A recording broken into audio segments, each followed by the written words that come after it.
So free grazing దేశీ hence అంటే ఇది అనమాట. సో ఎక్కువగా మా ఆంధ్ర వాళ్ళకి బాగా ఇంట్రెస్ట్ ఉంటుంది వీటి మీద.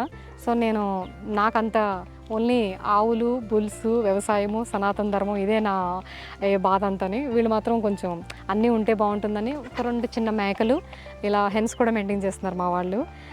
ఇదండి దీని ఆహారం.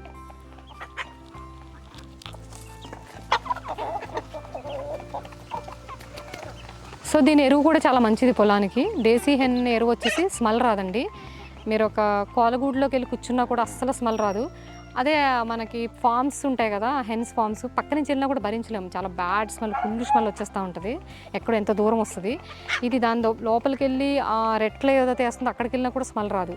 అంటే ఆవు పేడ ఎలాగో అలా అనమాట ఇవి కూడా. సో ఇదండి దీని స్పెషాలిటీ.